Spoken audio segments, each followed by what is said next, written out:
इस स्क्रीन पर आपको एक दृश्य दिखाई दे रहा है। दृश्य में एक पार्थिव देह पंच तत्व में विलीन होती नजर आ रही है। यकीन मानिए, जी हाँ यकीन मानिए, ये एक इतिहास के समाप्त होने जैसा है। और ऐसा मैं इसलिए कह रहा हूं क्योंकि ये दृश्य उस गौरवशाली मेवाड़ राजवंश की 76वीं पीढ़ी से जुड़े हुए हैं, जिस मेवाड़ राजवंश की व्याख्या में, जिस मेवाड़ राजवंश के वर्णन में संघर्ष, समर्पण और शौर्य जैसे शब्द बोने पड़ जाते हैं, जिसकी व्याख्या के लिए अगर कोई एक सबसे सटीक परिभाषा निकलती है तो वो यह कि अगर इस पूरे विश्व में स्वाभिमान का कोई श्रेष्ठतम प्रतीक है तो वो मेवाड़ राजवंश है। और उसी मेवाड़ राज परिवार की 76वीं पीढ़ी के सदस्य महाराणा महेंद्र सिंह मेवाड़ की अंतिम यात्रा के दृश्य।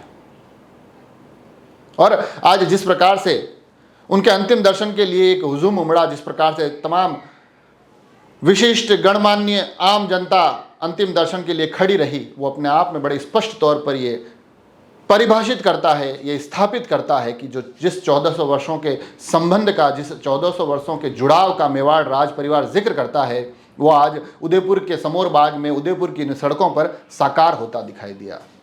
हालांकि चर्चाएं यह भी निकल कर आती है कि तमाम गणमान्य आए, तमाम बड़े बड़े चेहरे इस अंतिम दर्शन के लिए वहां पहुंचे। देश के प्रधानमंत्री नरेंद्र मोदी ने स्वयं एक शोक संदेश के माध्यम से अपनी भावनाएं, अपनी संवेदनाएं प्रेषित की।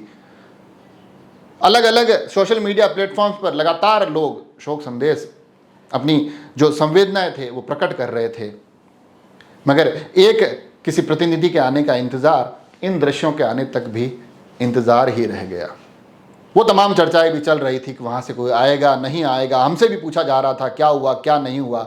मगर अब जब ये आखिरी क्षण आ चुके हैं, जब आखिरी दृश्य आ चुके हैं, तब तक की जानकारी यह भी निकल कर आती है कि महाराणा महेंद्र सिंह मेवाड़ के छोटे भाई महाराणा अरविंद सिंह मेवाड़ के परिवार से कोई नहीं आया। वैसे यहाँ इस विषय का जिक्र सिर्फ इसलिए क्योंकि कई लोगों ने इस बारे में जानकारी लेनी चाहिए। हालांकि कारण कुछ और भी हो सकते हैं। स्वयं अरविंद सिंह मेवाड़ के स्वास्थ्य को लेकर इन दिनों अलग अलग खबरें सामने निकल कर आती है, सुनाई देती है, या हम और आप सिर्फ आकलन कर सकते हैं। असल स्थितियों का अंदाजा हम में से किसी को नहीं होगा। खैर, इस पूरे विषय, इस पूरे विवाद से जुड़े हुए तमाम अलग अलग पहलू हो सकते हैं, उस पर फिर और कभी चर्चा करेंगे। मगर आज के इस दिन में अलग अलग जो तस्वीरें निकल कर आई है, उनमें से हर एक तस्वीर अपने आप में एक कहानी कहती है। एक तस्वीर यह भी निकल कर आई है जिसमें कि एक पिता की अंतिम यात्रा से पूर्व एक पुत्र बड़े प्रेम से, बड़े स्नेह से उन्हें निहारता दिखाई दे रहा है। कहीं ना कहीं विश्वराज सिंह मेवाड़ अपने पिता को उस अंतिम यात्रा से पूर्व ये यकीन दिलाते हुए कि आपकी तमाम जिम्मेदारियों को, आपके तमाम दायित्वों को मैं पूरी तरह से श्रेष्ठतम स्वरूप में निभाने की कोशिश करूँगा, क्योंकि मेवाड़ राजवंश का सदस्य होने के नाते कई अलग अलग जिम्मेदारियां, कई अलग अलग सामाजिक दायित्व आपके हिस्से आते हैं। तो आप अपनी राजनीतिक यात्रा के साथ साथ इन जिम्मेदारियों को भी बखूबी निभाने का एक वादा शायद अपने पिता को यहाँ वो देते हुए दिखाई दे रहे हैं। बहरहाल अलग अलग तस्वीरें हैं, अलग अलग बातें हैं, अलग अलग चर्चाएं, और अलग अलग चर्चाओं के बीच में हर एक व्यक्ति हर तस्वीर के अलग मायने निकाल सकता है।